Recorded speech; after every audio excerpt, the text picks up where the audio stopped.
monetary policy for 5th and 6th August for and global conditions and evaluated their unfolding impact on the overall outlook for India and the world. At the end of its deliberations, the MPC voted unanimously to leave the policy repo rate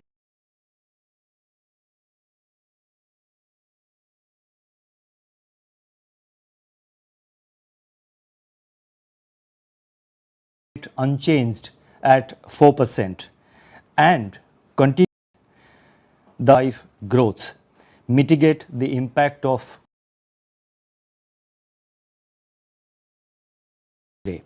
The Reserve Bank of India is perhaps the only central bank in the world to have set up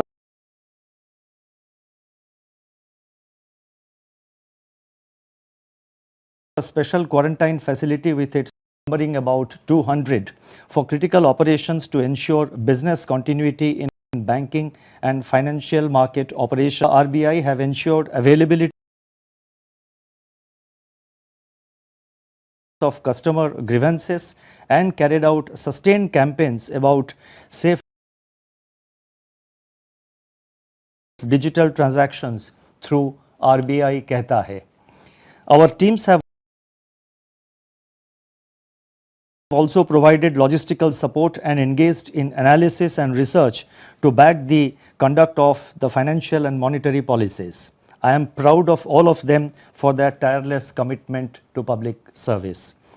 I would also like to applaud all employees of banks and financial entities for ensuring uninterrupted operations in these trying times. Our gratitude also police and other law enforcement agencies and others. In the MPC's assessment, global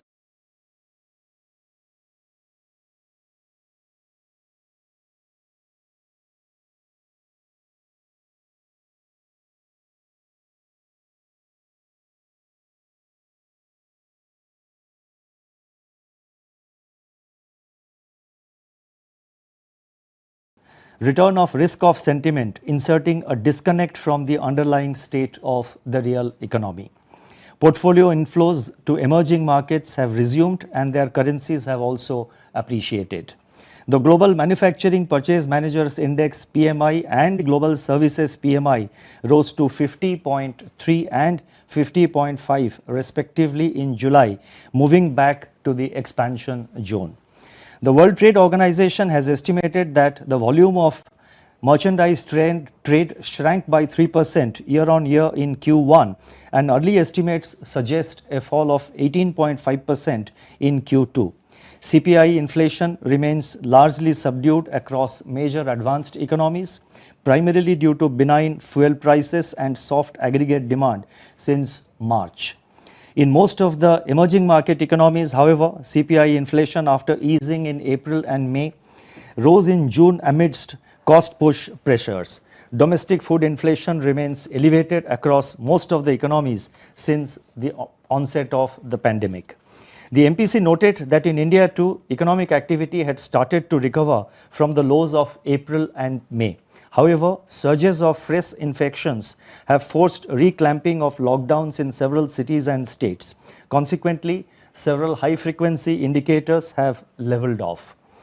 The agriculture sector's prospects are strengthened by the progress of the southwest monsoon and the expansion in the total area sown under Kharif crops by 13.9% up to July 31 over the bank's survey, indicating their anticipation of lower inflation over the longer horizon. Producers' sentiment on input prices remained muted as their salary outgoes fell. The selling price contracted in Q1 in April. A surplus in of foreign exchange reserves to external debt has gone up from 76% at the end of March 2019 to about 85.5% inflation. Against this backdrop, the MPC was of the view that supply chain disruptions on account of COVID-19 persist, with implications for both food and non-food prices.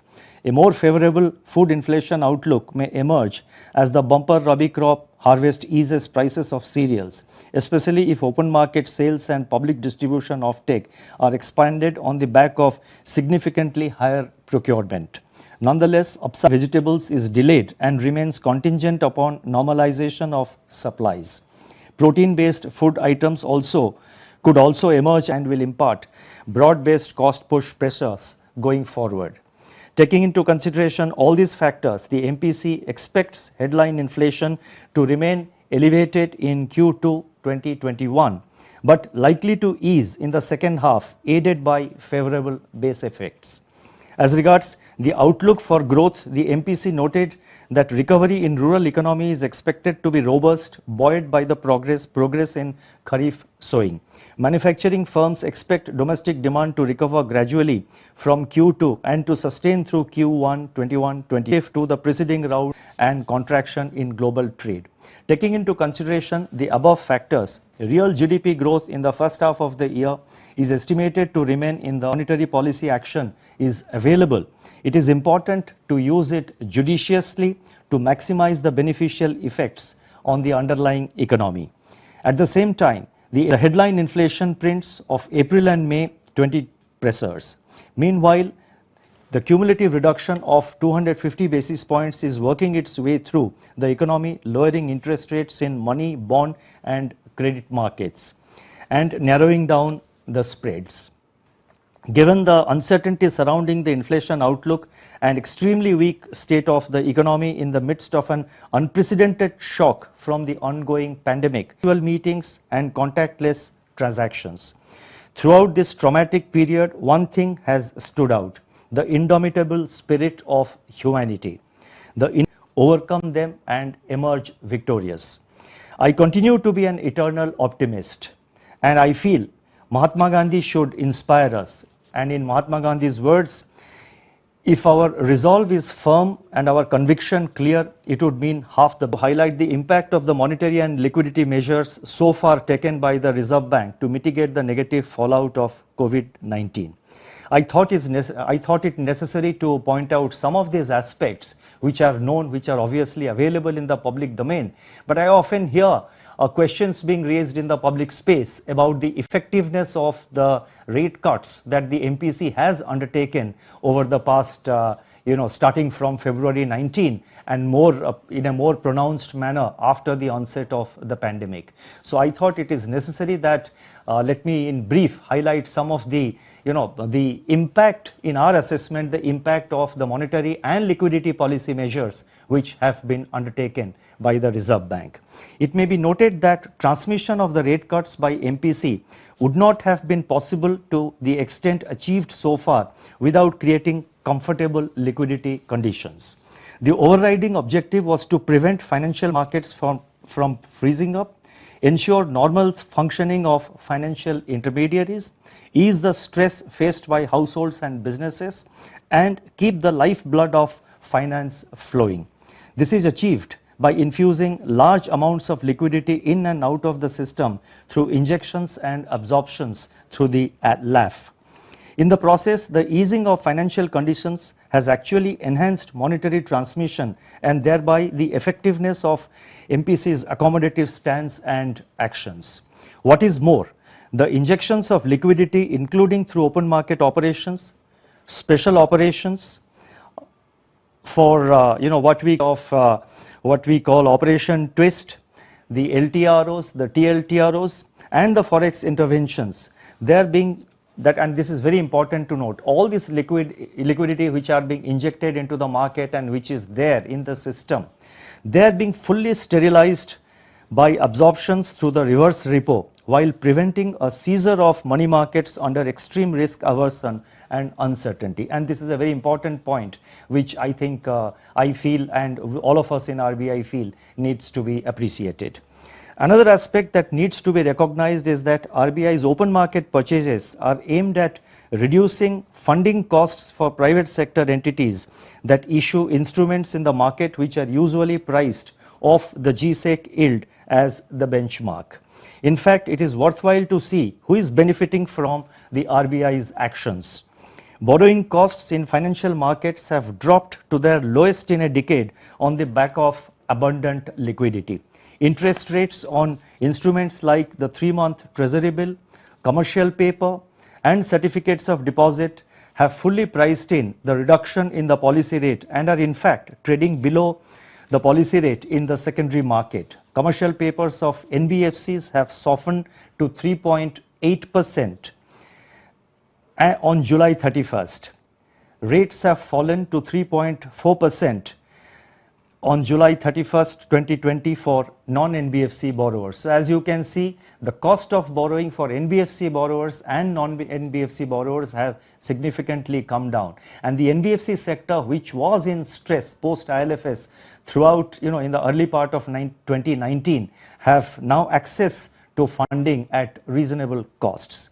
With illiquidity premia dissipating under the impact of Operation Twist and TLTRO1 spreads of 3-year AAA rated corporate bonds over similar tenor securities have also declined from 76 basis points on March 26th to 50 basis points. So on March 26th, that is on March 27th, if you remember, we announced our first set of measures to deal with the onset of the pandemic, to deal with the COVID crisis, and that was on March 27th. So March 26th, the spread on AAA rated corporate bonds, and I am referring to the 3-year AAA rated corporate bonds, it was 276 basis points over the GSEC of similar maturity, and that spread over GSEC of similar maturity has come down from 276 basis points from March 26th to 50 basis points on July 31st, a significant reduction indeed. And in fact, in all other categories, AA, whether it is AA plus or AA bonds, they have also considerably narrowed. Even the lowest investment grade bonds, that is BBB minus, spreads have also come down by 125 basis points as on July 31st.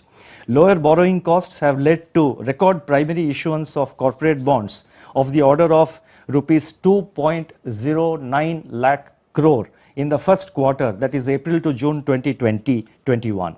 In particular, market financing conditions for NBFCs, which had become challenging, have largely stabilized in the wake of targeted policy measures undertaken by the Reserve Bank. Abundant liquidity has also supported other segments of financial markets. In particular, mutual funds have stabilized since the Franklin Templeton episode. Assets under the management of debt mutual funds have also recovered and significantly improved to 13.89 lakh crore as on July 31st, 2020.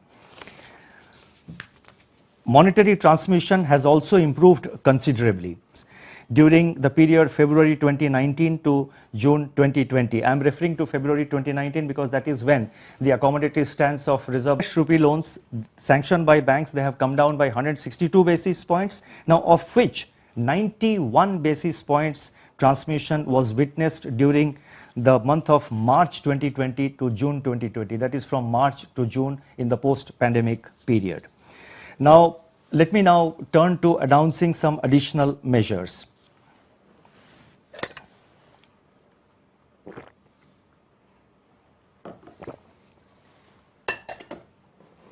With COVID-19 infections rising unabated under fragile macroeconomic and financial conditions, we propose to undertake additional developmental and regulatory measures with several objectives, and they are as follows. Number one, to enhance liquidity support for financial markets and other stakeholders. Number two, to further ease financial stress caused by COVID-19 disruptions while strengthening credit discipline. Number three, to safety in check payments. And number six, facilitate innovations across the financial sector by leveraging on technology. These are the objectives behind the policy measures which we are going to announce. Time health and economic crisis of the last 100 years that we face today, the regulatory response has to be dynamic, proactive, preserving financial stability. We are fully mindful of RBI's responsibility to maintain stability of the financial sector. While I am outlining the main measures, the statement on developmental and regulatory measures will address these over.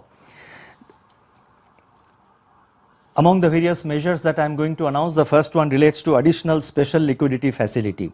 Additional special liquidity facility of rupees 10,000 crore will be provided at the policy repo rate to the NABARD and to the National Housing Bank, and this will consist of 5,000 crore to National Housing Bank NHB to shield the housing sector from liquidity disruptions and augment the flow of finance to the sector through housing finance companies.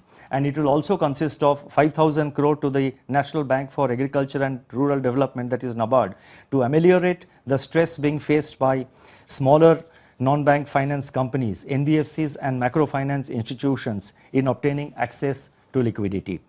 The next announcement relates to resolution framework for COVID-19 related stress.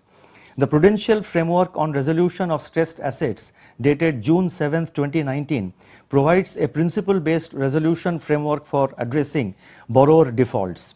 Any resolution plan implemented under the Prudential Framework which involves granting of any concession on account of financial difficulty of the borrower entails an asset classification downgrade except when accompanied by a change in ownership subject to certain specified conditions. The disruptions caused by COVID-19 have led to heightened financial stress for borrowers across the challenge of their debt burden becoming disproportionate relative to their cash flow generation abilities. This can potentially, accordingly, it has been decided to provide a window under the June 7 Prudential Framework of the Reserve Bank, that is June 7 of 2019. Under that framework, it has been decided to provide a window to enable lenders to implement a resolution plan in respect of eligible corporate exposures without change in ownership as well as in respect of personal loans, while classifying such exposures as standard assets subject to specified conditions.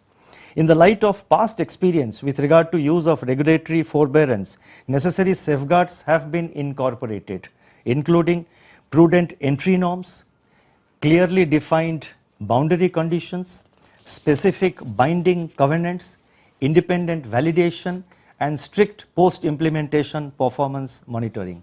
The underlying theme of this resolution window is preservation of the soundness of the Indian banking sector. The Reserve Bank is also constituting an expert committee with the chairmanship of Shri K.V. Kamath, which will make recommendations to the RBI on the required financial parameters along with sector-specific benchmark ranges for such parameters to be factored into resolution plans. The expert committee shall also undertake a process validation of resolution plans for the borrower accounts above a specified threshold. The details of the resolution framework is spelled out in Part B of the MPC resolution and in the relevant circular, both of which will be issued immediately after this press statement. The next announcement, that is the third one, relates to restructuring of MSME debt. A restructuring framework for MSMEs that were in default but standard as on January 1st, 2020 is already in place. The scheme has provided relief to large number of MSMEs. With COVID-19 continuing to disrupt normal functioning and cash flows, the stress in the MSME sector has got accentuated, warranting further support. Accordingly, it has been decided that stressed MSME borrowers will be made eligible for restructuring their debt under the existing framework, provided their accounts with the concerned lender were classified as standard as on March 1st, 2020. This restructuring will have to be implemented by 31st March 2021. The fourth announcement relates to advances against gold ornaments and jewelry. As per extant guidelines, loans sanctioned by banks against pledge of gold ornaments and jewelry for non-agricultural purposes should not exceed 75% of the value of gold ornaments and jewelry. With a view to mitigating the impact of COVID-19 on households, it has been decided to increase the permissible loan to value, what they call LTV ratio, for such loans to 90%. This relaxation shall be available till 31st March 2021. The fifth announcement relates to banks' investment in debt mutual funds and debt exchange traded funds, capital charge for market risk. As per RBI's extant Basel III guidelines, if a bank holds a debt instrument directly, it would have to allocate lower capital as compared to holding the same debt instrument through a mutual fund or exchange traded fund. it has been decided to harmonize the differential treatment existing currently. This will result in substantial capital saving for the banks, and it is also expected to give a boost to the corporate bond market. Number 6, we have a review of priority sector lending guidelines. With a view to aligning the guidelines with emerging national priorities and bring sharper focus on inclusive development, the priority sector lending guidelines have also been reviewed. An incentive framework is now being put in place for banks to address the regional disparities in the flow of priority sector credit. Now, this has been visible for quite some time. Most of priority sector lending gets concentrated in certain areas, and whereas there are large number of, several other states where the priority sector lending is not what it should be.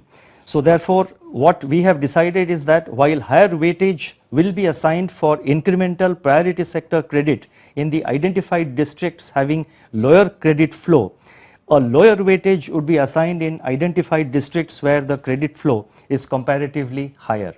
Priority sector lending status is also being given to startups, and the limits for renewable energy, including solar power and compressed biogas plants, are also being increased. There are other measures that are being announced today, and I shall be very brief. Number 1, introduction of an automated mechanism in e-Kuber system to provide banks more flexibility and discretion in managing their liquidity and maintenance. In view of the concerns emanating from use of multiple operating accounts by borrowers, both current accounts as well as cash credit or overdraft accounts, it has been decided to put in place certain safeguards for opening of such accounts for borrowers availing credit facilities from multiple banks. Number 3, the Reserve Bank has constantly endeavored to encourage responsible innovation by entities in the financial service sector. In order to further promote and facilitate an environment that can accelerate innovation across the financial sector, the Reserve Bank will set up an innovation hub in India. Further details about the innovation hub would be announced in due course. To enhance safety of check payments, it has been decided to introduce a mechanism of positive pay for all checks of value rupees 50,000 and above. Operational guidelines in this regard will be issued separately. And finally, a scheme of retail payments in offline mode using cards and mobile devices, and a system of online dispute resolution mechanism for digital payments will also be introduced. In conclusion, let me say as follows. At this juncture, the war against COVID-19 is most intense, and the world is bracing up for a second wave as it cautiously opens up. The pandemic poses a challenge of epic proportions, but our collective efforts, intrepid choices, innovations and true grit will eventually take us to victory. As Mahatma Gandhi had said, patience and perseverance, if we have them, overcome mountains of difficulties, unquote. The challenges of today will only strengthen our resilience and self-belief. We shall remain alert and watchful and collectively do whatever is necessary to revive the economy and preserve financial stability. Courage and conviction will conquer COVID-19. Thank you very much.